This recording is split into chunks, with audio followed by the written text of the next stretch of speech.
Good Morning Night Vale is brought to you by The Disappearances of Lydia Fontaine, a new independently produced and crowdfunded 10-episode original audio drama. Set in a deceptively familiar world of electronic surveillance and machine-mediated communication, The Disappearances of Lydia Fontaine follows Lydia Ryan and her friends, lovelorn Ethan and wannabe internet sensation Dee, as they struggle to unravel the mystery of her mother's disappearance. Escape the sinister Fontaine family, and survive the feud over her grandfather's supernatural legacy. It weaves bitter family drama and high-stakes intrigue with fantasy and cyberpunk elements to create a surreal mystery about secrets and grudges, old books, big data, and the promise of infinite knowledge. And do not forget the talking birds. It's a full-cast production with original music and a bespoke soundscape presented through a series of found-footage-style surveillance recordings. And it's important to note, this show was made entirely without generative AI. Even the computers are voiced by human actors. Episodes are free, and you can start listening right now with the Season 1 finale due to come out on August 16th. For more information, go to lydiadisappears.com. and find The Disappearances of Lydia Fontaine wherever you get your podcasts and start listening from the beginning. Insurance isn't one size fits all, and shopping for it shouldn't feel like squeezing into something that just doesn't fit. That's why drivers have enjoyed Progressive's Name Your Price tool for years. With the Name Your Price tool, you tell them what you want to pay, and they show you options that fit your budget. Enough hunting for discounts, trying to calculate rates, and tinkering with coverages. Maybe you're picking out your very first policy, or maybe you're just looking for something that works better for you and your family. Either way, they make it simple to see your options. No guesswork, no surprises. Ready to see how easy and fun shopping for car insurance can be? Visit Progressive.com and give the Name Your Price tool a try. Take the stress out of shopping and find coverage that fits your life, on your terms. Progressive Casualty Insurance Company and Affiliates. Price and coverage match limited by state law. Listen to your heart. You can hear it deep under the earth. Creaking and heaving, with roots snapping and birds flapping quickly away. Good morning, Night Vale.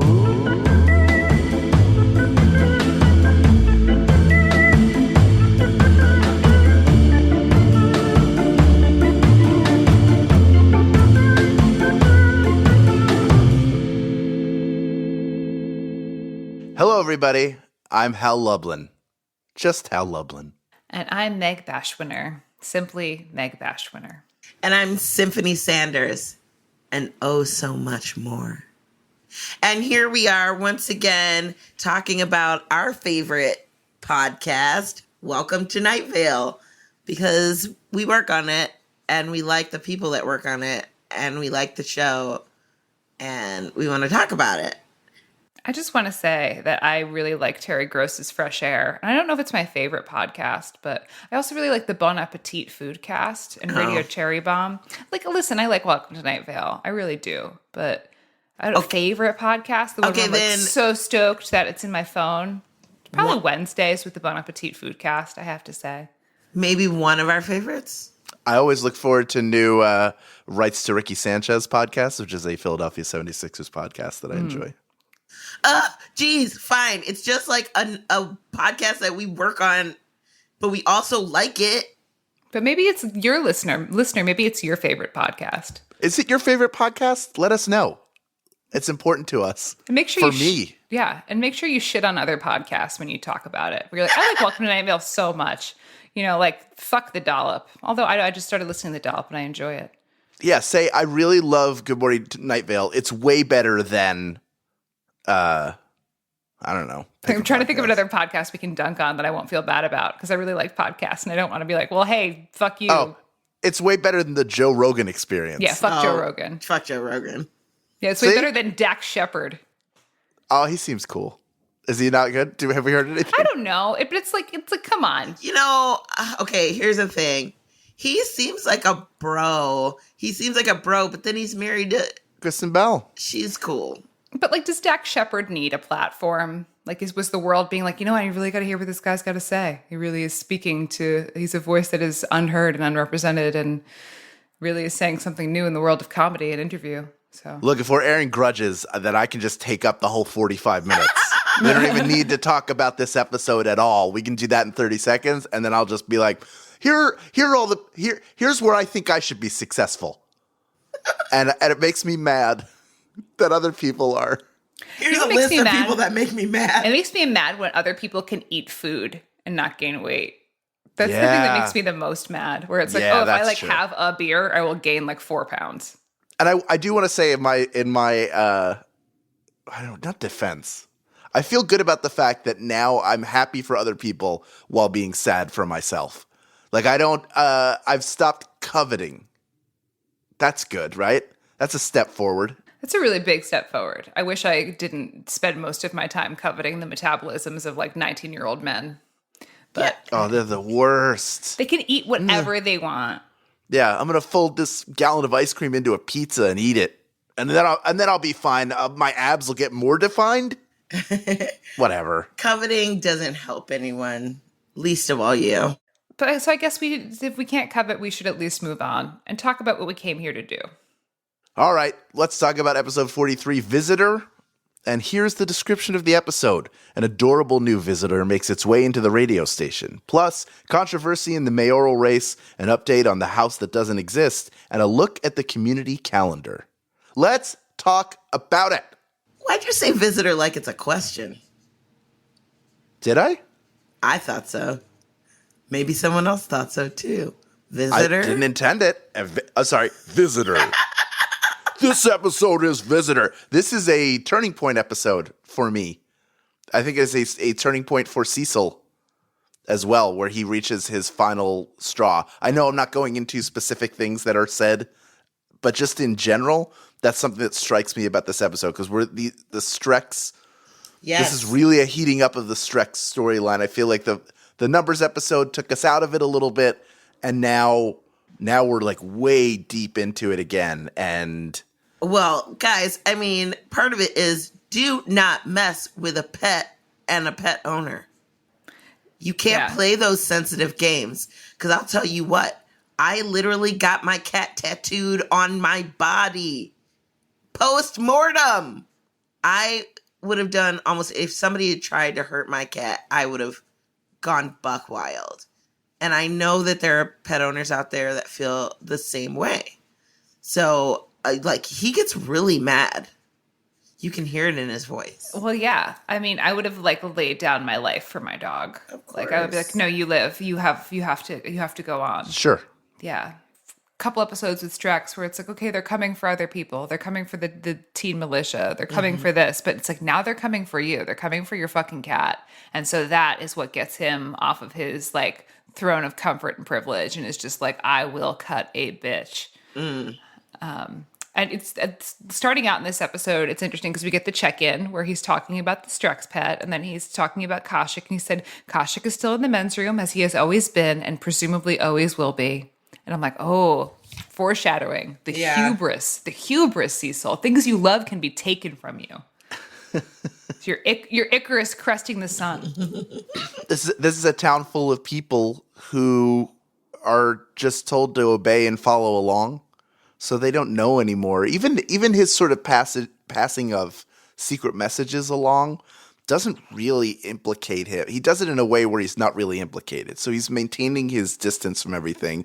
He's still trying to just keep what he has, including Khoshekh. So and I think when you get into that groove of doing it, like you said, it becomes hubris. You think, well, I'm fine. Everything's just as it is. Everything else is crazy. I don't have to be a part of it. But then they come for you. And then they came for Khoshekh. Well, and it starts off all very seemingly innocent, as many threats in Night Vale do, you know?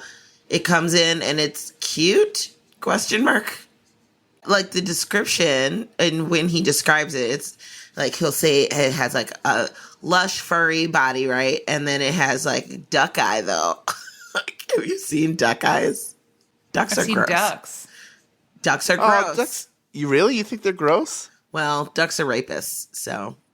Yeah. What? Well, they do, yeah. But then the female duck has a false vagina.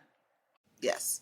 Because of evolution, due to repeated duck rapes. So she has like a system for dealing with that.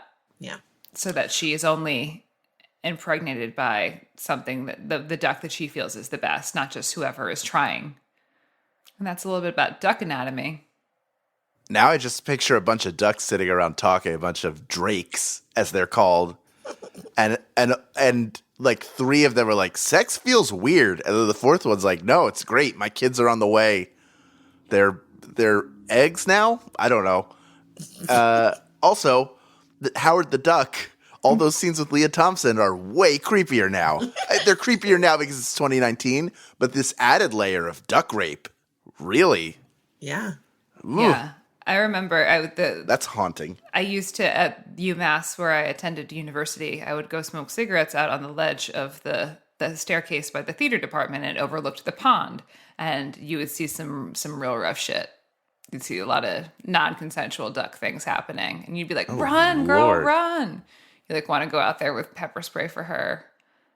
Jeez. Who will advocate for the ducks, you know? Which is why I don't feel bad about eating ducks. They are delicious. They taste so good. Peking duck, come on. Oh, there's a good place by me, Hal. Come to Chicago. I will feed you. All right. All right. Anyway, creepy duck eye. Weird, fuzzy, square body. It has nubbins for arms and legs, you know, and then it just like stares at you. And then but it kind of makes a cute sound. He's like, oh, it's like a little fuzzy thing. Things appear in his office all the time. Why should he be scared, right? Until it grasps onto him. That's when we start going, okay, it's not letting him move. Why it's so strong and so heavy? I imagine it like a neutron star. You know what I mean? Like, Yeah. dense. Yes. Very dense. For its size. Yeah, I get that vibe too. I was trying to make a joke about how I'm dense for my size, but I'm not. I am. Because I'm thick with 4 C's. It's because you're very muscular. It's why I sink in the ocean. That's why I float. You just walk the floor. Yeah. You just walk along the ocean floor. Meanwhile, my body is like above the water. Yeah. Like it's like the You're dead. floating. It's like I'm like Dead Sea stuff in a freshwater lake. I'm like above the ocean. I walk on water like Jesus. Yeah, Meg raises me up, though. I do. Like I Josh have to float Groban. you. Yeah. You Just like raise Josh. me up. Just like Groby. I was gonna say I saw him in Peter and the Starcatcher, and he was way better than he needed to be. Oh. I heard he was very good in that. He was very good. 5-star review. I was going to say the other thing about this episode is these corporate gifts can be really rough. Yeah. Sometimes you get really great stuff. Other times you get things where you're like, I'm not sure what to do with this or if I can ever use it. But they couldn't even leave a note. No, they just leave it. At Does my that happen at company, your job too? Yeah. when we get gifts, they're just draped over our chair. Like, oh, there's a T-shirt here. Here's a blanket. That's weird. What do you get? Here is, What are things that you don't want that you get? I'll tell you some things I've received. I have 2 blankets. Okay. I have a number of T-shirts. Are they good All of- blankets or are they those thin, cheap blankets? No, they're decent. They're really Oh. decent. One of them's like the picnicking blanket where one side is almost like a jacket, like a rain jacket, and the other side is soft. Oh, yeah. So it doesn't get wet. Yeah. The backpack that I travel with when I'm Yes. traveling with y'all. I know that that was one. one of the gifts. That's nice. like That's nice. that was the best one. That was the best one of all. Ones that maybe weren't so, the selfie stick wasn't great. Like the quality of it, or just that it existed. It's just like it came at a time when selfie sticks were probably close to the decline.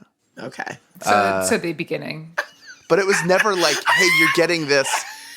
Yeah, exactly. It was never like you're getting a selfie stick or an all temperature mug. And What does that even mean? It was just, it shows up. It's like the stainless steel where the hot stays hot and the cold stays cold. Yeah. So you just get they're just sitting waiting for you. Huh. And it's the gift that was selected by a handful of people. And it's never been a murder robot duck, thankfully. But it does shed a light on what would be something that would be useful that people would like. And my company does a very good job of that. The selfie stick was sort of a knock, but it still was kind of neat to get it. It was something. Is there was it all some thought put branded? into it. Everything branded. Everything branded. Yeah. Of course. When I worked in insurance, I got a lot of free stuff. I've never paid for an umbrella. Oh, were you at? Was it Travelers? Well, Were you Travelers? I was a Travelers agent. There you go. But I also have a miniature umbrella from Travelers. Oh. I'm a Travelers insured. They insure my vehicles, just so you know. Oh. I also think they insure. Never mind. I was gonna mention something I owned that I was a little embarrassed to say. Wait. Oh, what? 4-wheeler. Will you say it? No. Really?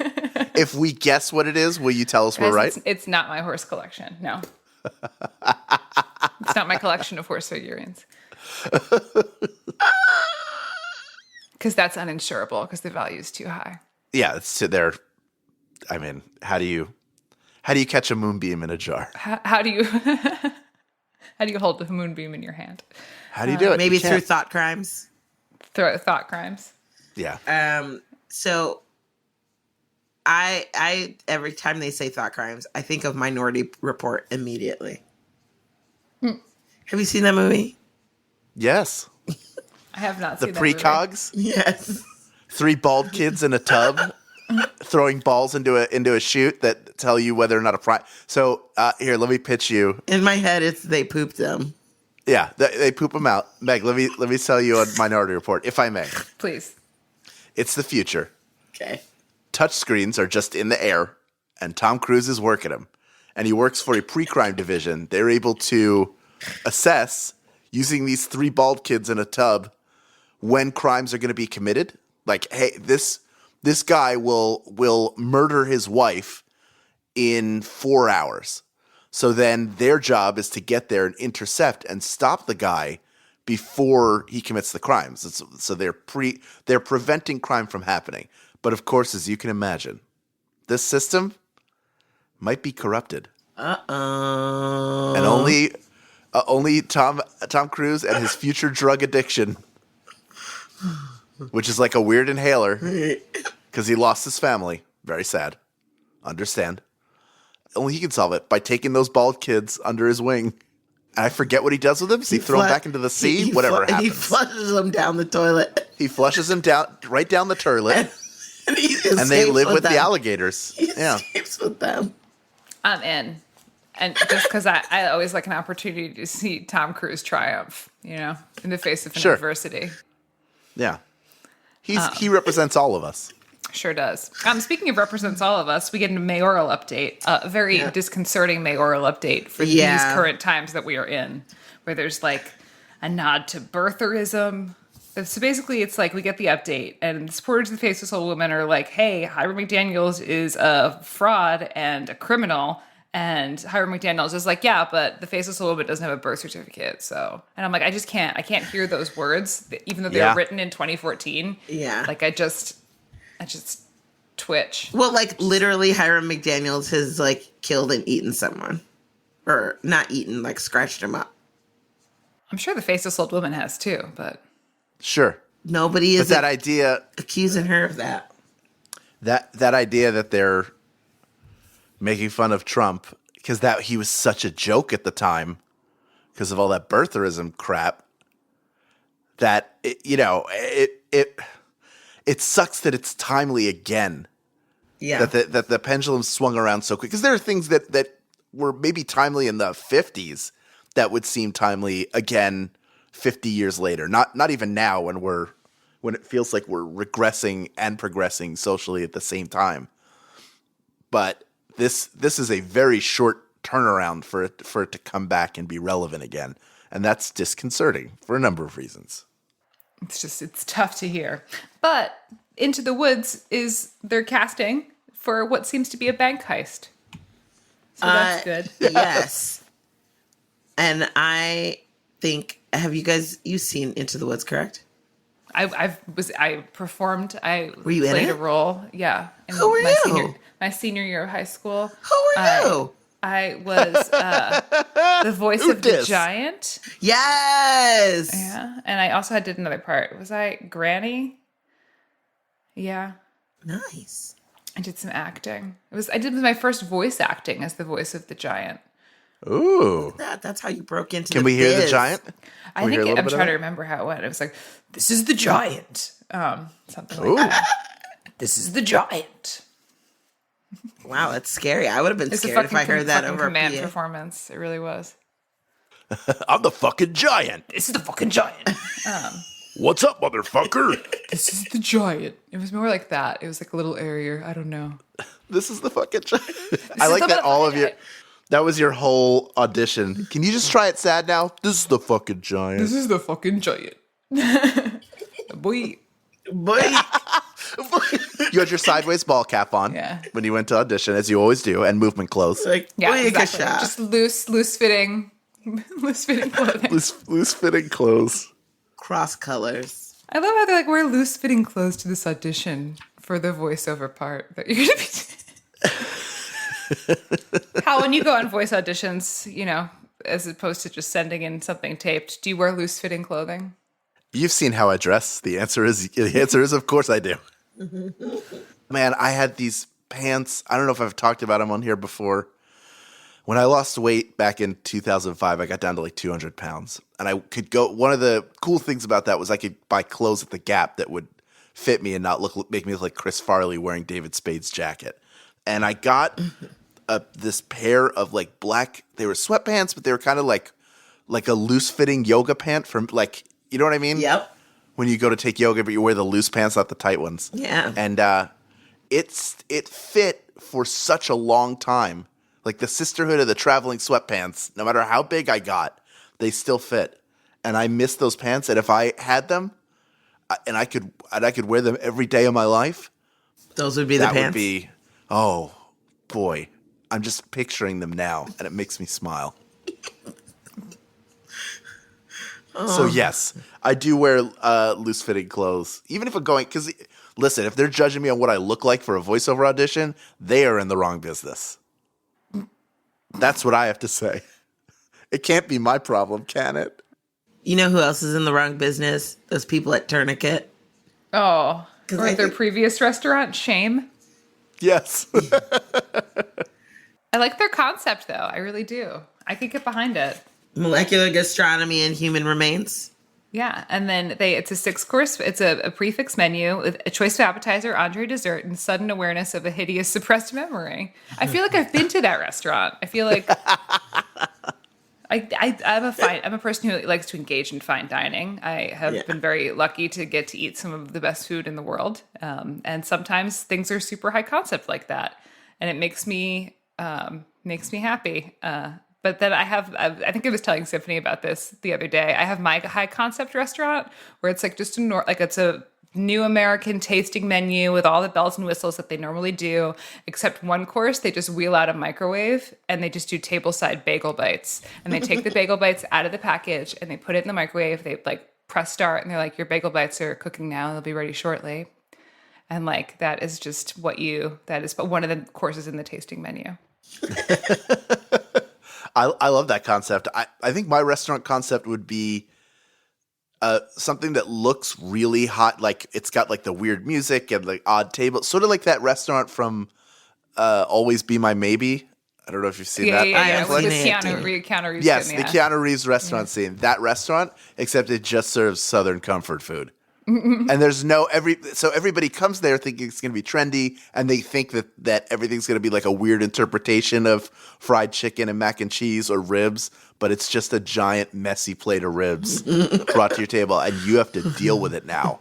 And you're all fancy dressed. Yeah. Oh, that's and then good. I would sit in my sliver office with all the screens up and laugh. Laugh and eat. Laugh and eat. That is my life, wearing my sweatpants. That's the dream. I don't remember who specifically told me this story, but they said they went to like a fancy tasting place, and one of the courses was just they were invited to go smoke weed with the kitchen staff. It's like for your next course, you can join the kitchen staff if you'd like to smoke a joint with us. They must have known somebody there. Yeah, or hey, if you work at that restaurant, or if you're just really cool. When Welcome to Night Vale comes through town, we would really like to dine there. Yeah. I'll bring the bagel bites. Anytime, just hit me up Like, I'll be by. Just roll through the kitchen. I'll just come to the kitchen. I don't need to eat like other food. I'll eat what's like whatever is back there. This is a fun story. One of the first times I ever went to a fancy tasting venue, Joseph and I went to WD50, which is like one of the molecular gastronomy places in New York that was kind of like people who really started out. And I had never had a tasting menu before, let alone with a beverage pairing, drink pairing. And we went and we did it. I was on a diet at the time, so this was like my shot to eat food. And I was so hungry. I hadn't eaten all day, and I sat down, and they bring out courses, and they bring them out as soon as you finish one, they're going to hand you another one. And the same thing with the wine, which is paired with the food. And I was so hungry, and I'd never been to one of these places before. So I just did 10-course tasting menu in 45 minutes because I was so hungry. And because I just didn't know that this is how this worked. And so I was incredibly drunk and just incredibly full and done in 45 minutes or something that's supposed to take 3 hours. And Joseph was with me, and Joseph also was at the same pace that I was. He had to stop and go puke. This restaurant. Wow. And then they invited us to the kitchen at the end. So we walk into the kitchen, and the chef is there, and he's a really big deal. And I'm trying to talk to him, but also the kitchen is spinning, and I'm just trying to not puke in this big New York City big deal restaurant kitchen. But we got through it, and then the two of us stumbled our way to the train. We were we looked like in Men in Black, where the bugs in the man, the Earl suit and how he walks. We were that's how we were walking to the train. We were Earl in Earl suits. Egger and Egger suits. In his Egger suit. Yeah, that's how we were. All he wanted was sugar water. And that is what Tourniquet is like. Great. But you know what? I think $35 is quite affordable for a prefix like that. Yeah. Yeah, that's a really good price. Also, I have had one of those moments where you just have a memory of something and you're like, Jesus, why did I do that? And then you're... Yeah. It happens sometimes. A hideous suppressed memory of trying not to throw up on Wiley Dufresne's restaurant. So Tough. Cool. So we hear from Kevin with a terrifying ad for Strex Corp. Yes. And in the background, you can hear Joseph Fink doing some vocals. That is what is backing that. Oh, is that him? Yes. It's definitely him. Every time I hear Kevin's voice, it always is delightfully creepy. So this section did not disappoint, especially with all the bleeding. Oh yeah, just the way he plays it adds a layer to it. But then it's just such horrifying. It has to be both things, right? It has to be Kevin's performance, which we've certainly doted on before. That's not right. Never mind. I need to eat a salad later.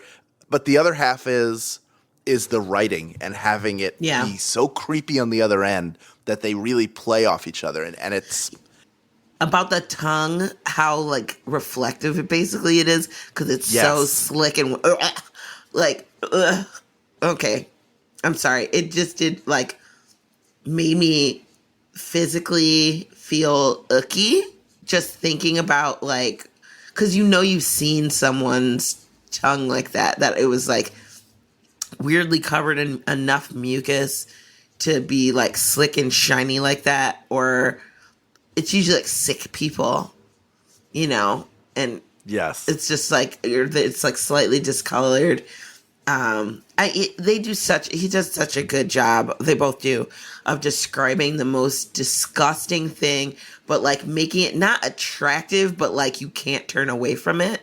Yeah. You know what I mean? I felt the same way when he described those stuff in Alice Isn't Dead. Yeah. It's the wild thing, I think, about audio horror is that it relies on the listener's own mind as the scary place. So it forces you to create a hell of your own making.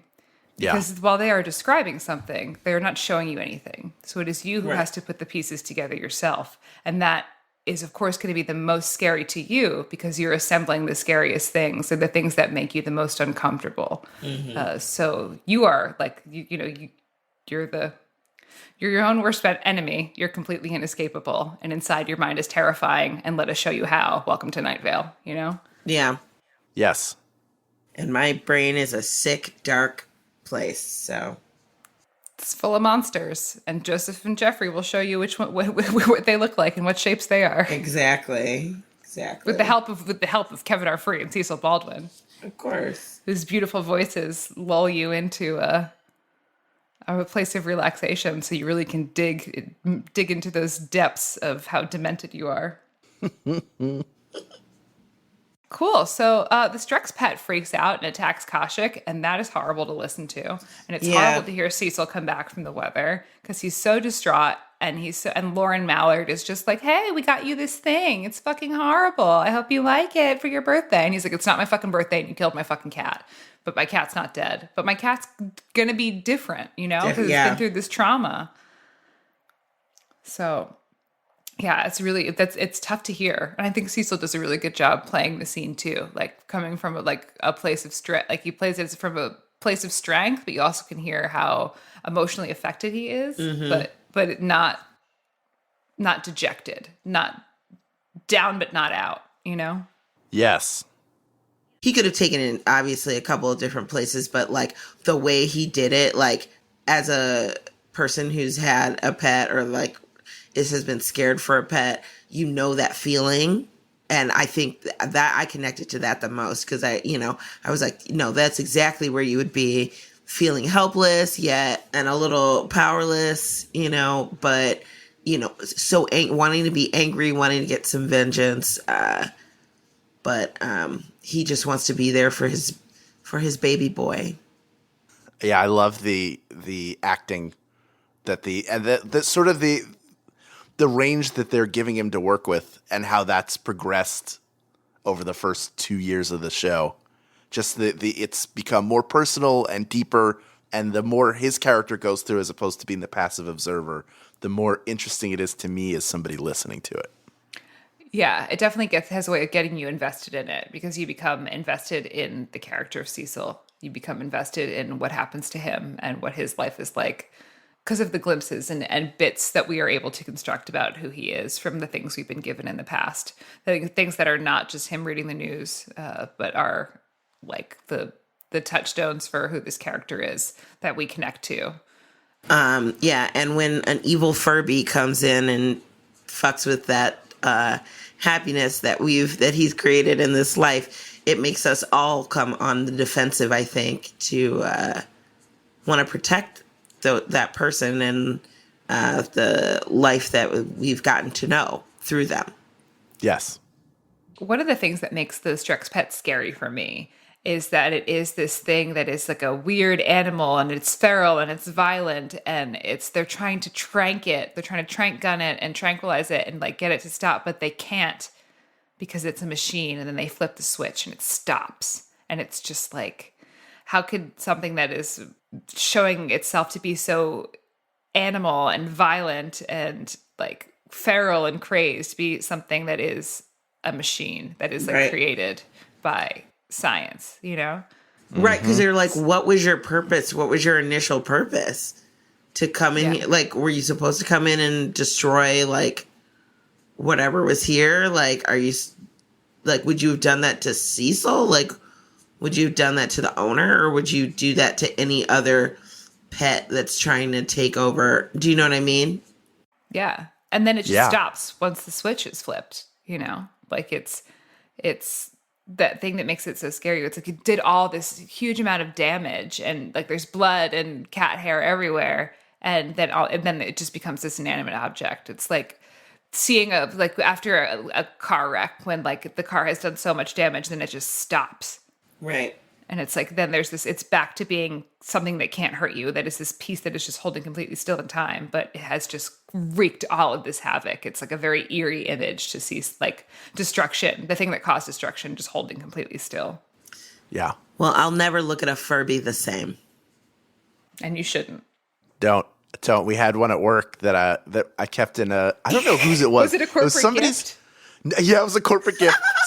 Somebody who worked there, like his kid didn't want it anymore, so he brought it in, and it was hidden. I don't know if it was hidden or given to me, but its eyes glowed in the dark. You would turn it on, it would just chatter. So I would put it in our wellness room, and then broadcast it on Periscope for like 45 straight minutes of just glowing eyes and like,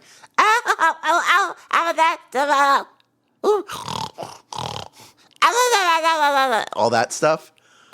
And then we realized we didn't have a way to turn it off. Like it couldn't even easily like pull the batteries out of it. So it went into a cabinet that I have, a little wooden cabinet. And every time I went in to get something, it would wake up. No. Because eventually, if you cover it up and you don't make any noise around it and it's sort of sequestered, it'll turn itself off. But it can be woken up. And then it became, whose drawer will we hide it in?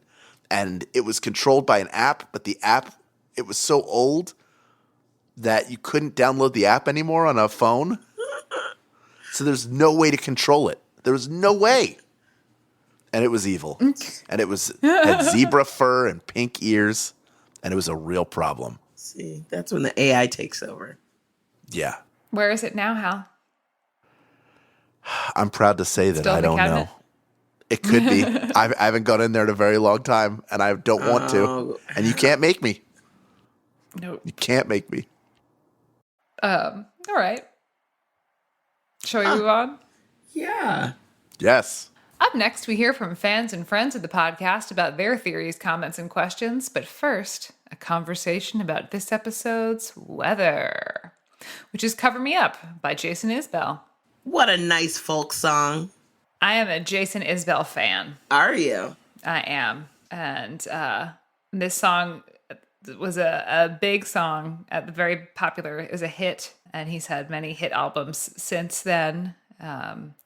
And I'm very much I love this song a lot, and I love Jason Isbell a lot. Album he had out a year and a half ago, Nashville Sound, is really gorgeous. What kind of music would you say he does? I probably misdiagnosed it. Wait. I think he's country. I think he's okay. Yeah, I would say he's country crossover. Country crock. Country crossover. But yeah, this song is about his wife, Amanda Shires, who plays the fiddle in his band and sings. And before Jason, this is his first sober album. He has albums that came before, and he was in bands that came before, but he got sober, and this was the kind of the turning point album for him, where he started not drinking and drugging anymore. And this song is about that. This song is about his wife and how he feels lucky to be able to, be sober so that he can be with her. That's nice. Because he was a disaster when he was not, and suffered a lot of personal and professional consequences as a result of that. But now he is sober and making music, and yeah, I really love this song. You know what? I think we love a comeback story. Like Robert Downey Jr. He was on the ups and downs, and then he had many troubles with drugs and whatnot. And then he came back and he was sober and did Iron Man. And since he hasn't been back in the bottom bits, and he's doing great. And I love Robert Downey Jr. I do. And this is I love this song too. It's beautiful. And it fits the mood. Mm-hmm. Yeah, it just fits. It fits really well. It's more of a it's like a story supportive song rather than something that breaks away from the story itself. Look, sometimes it feels like it fits. Sometimes it feels like, oh, this is a nice song. Yeah. And it's up to me as a listener to figure out, or to figure out why it's in here and pulling me away from the story, or just sort of accept that it's there. And this is, it is what it is. I understand. We talked about this before, the people who were trying to put out like edited versions where they took the weather out, which is ridiculous. Like, first of all, you can skip it if you don't like it. And second of all, there's a reason why it's in there. Right. And whether you like it or not, that's the piece of art that's being presented to you. So, deal with it, for goodness sakes. Yeah. People are like, hey, can you put a clip of the weather in Good Morning Night Vale? And while I would love to, I personally do not have the time or energy to track down all of these weather artists and get permission from them. So that is the reason why there is not a clip of the weather in this show, because it exists already in the Night Vale episode. You want to find out what it is? You can download it, stream it, support your artist, or you can go back to the Night Vale episode and listen to it if you need a refresher on it. But I unfortunately don't have the time to try to track down Jason Isbell to get permission. Get right, yeah. Nor I don't think I would even receive a response at this point from Jason Isbell, who is a multi-platinum selling artist who tours the world. But Joseph at the time was able to get in touch with him, so hey, good way to go, Joseph Fink. Yeah. It's a bit more industrious than I am. Well, I thought it was lovely. And sad, but lovely. Yeah, well, I mean, it's uplifting. Yeah. Yeah. Yes. They found a home. They finally found a home. Speaking of a home, what if we constructed a home out of dough? Yes. And then baked it in a 500-degree oven? Sounds delicious. You mean make a calzone? Make a calzone home. Yes. Let's do it. Stay right there. Good Morning Night Vale will return after a brief break.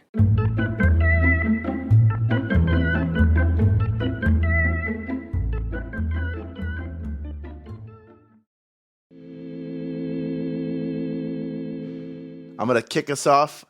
Jadiel has written in and says, hello to my favorite sentient patch of haze, teen militia leader, and brother outside the law. I've been a fan of Welcome to Night Vale since December of 2017. I was introduced in my senior year of high school to the pod. Oh, my goodness.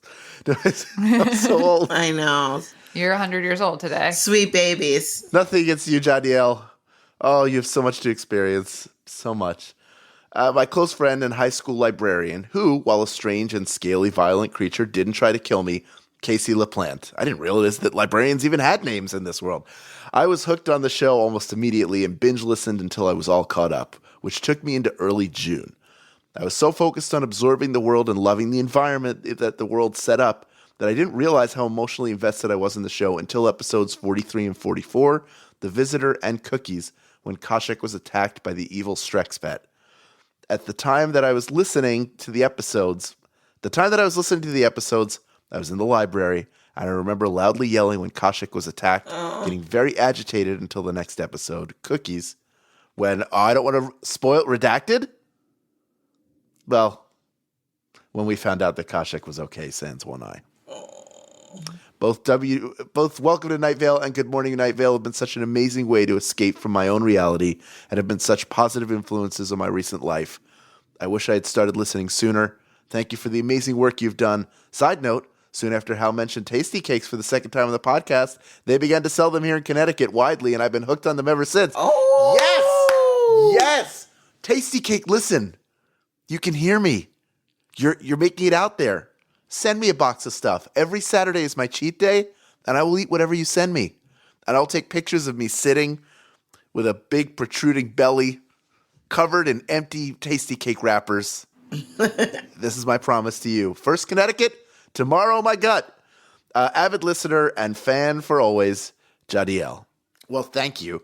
What Jadiel points out is sort of what I was talking about earlier in the episode.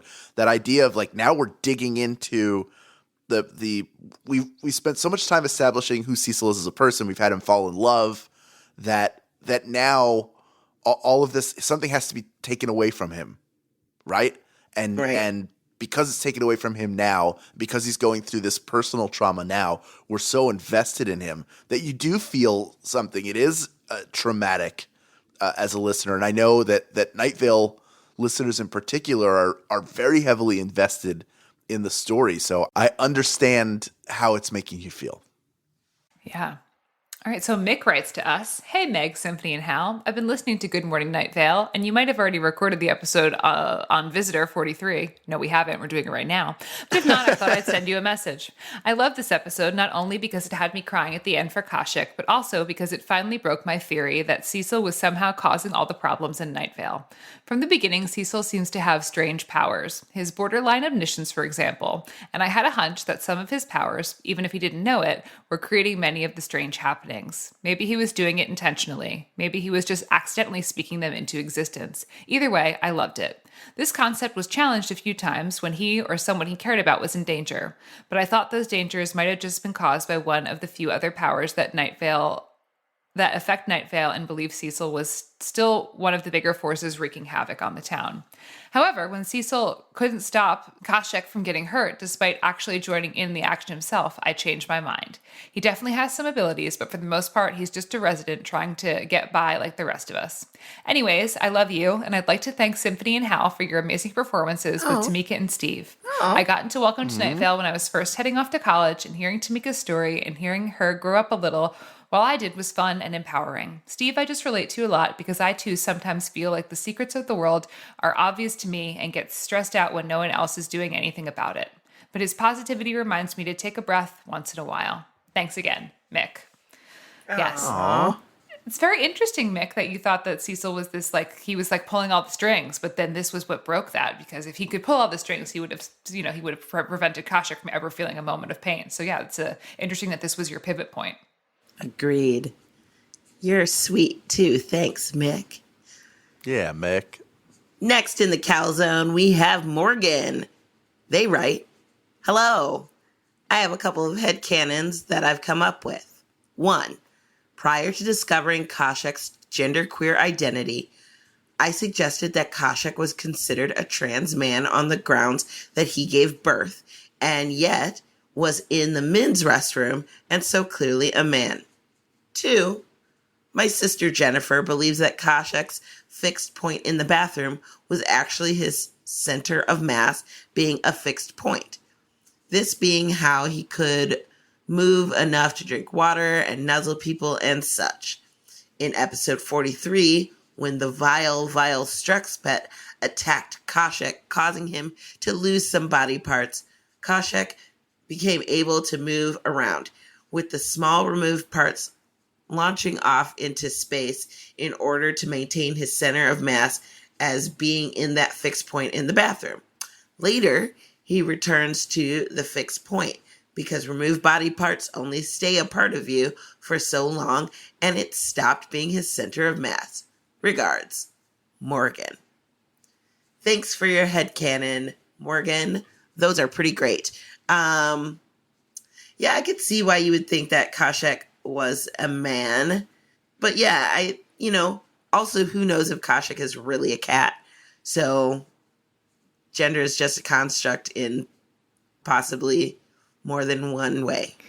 Yeah, feline identity is, for real. It has so many different ways it can express. Yeah. I appreciate your sister Jennifer's thoughts, but I am a little too simple to follow them. But I appreciate that there seems to be a strong feeling about how Khoshekh works and the mechanics of it. Yeah. I haven't thought about the mechanics of my own life as much as your sister has thought about the mechanics of how Khoshekh is in existence. So I appreciate that level of introspection. Yeah, it was like, that meme or whatever, where it's just like a person looking confused and like a bunch of equations like going by their head. That's what was happening for me. Same seas. But you know what? I'm so glad that they thought about it. I am too. Our last thing is from Leanne's 80 headcanons. Remember, Leanne sent us 80 headcanons. Yeah. This is number 70. Was it literally 80? Yeah. Cool. Yeah. Go ahead. This is number 70. The Strex Pet was a demented teddy bear. And that's all. Okay. Thanks, Leanne. Thank you all. Thank you all so very much for writing in and for listening. And the next episode is cookies. We'll talk about cookies. And as always, good morning, Night Vale. Good morning.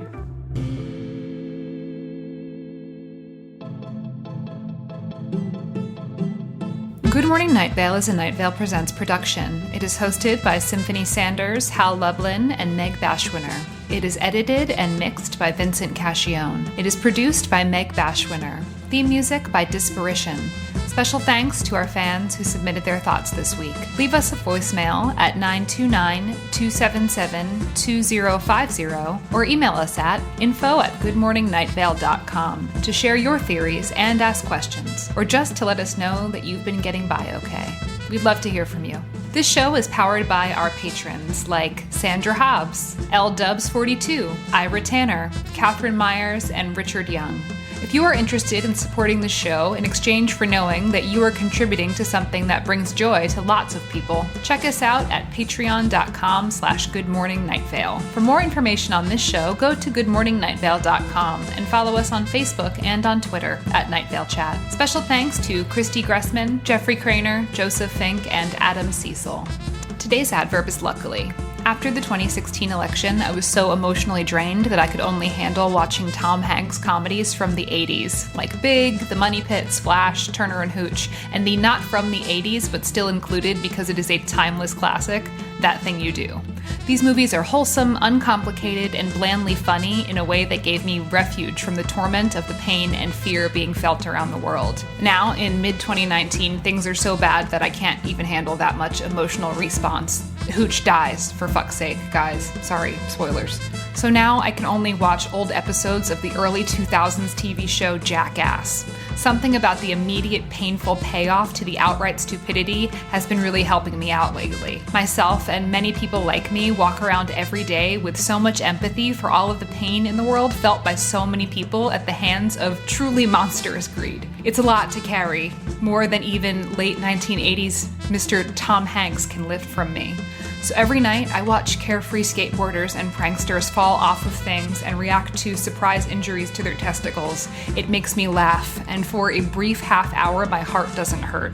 Those shitty, often deeply problematic Jackass boys carry my pain for a little bit by rolling around naked in a room full of mousetraps and riding shopping carts into bushes. It feels good to see people hurt in the context of something still so profoundly joyful. It feels like me. It feels like hope. Luckily, I have this small break. I am truly lucky to get it because for so many people out there, there is no rest from their pain and there is no end in sight.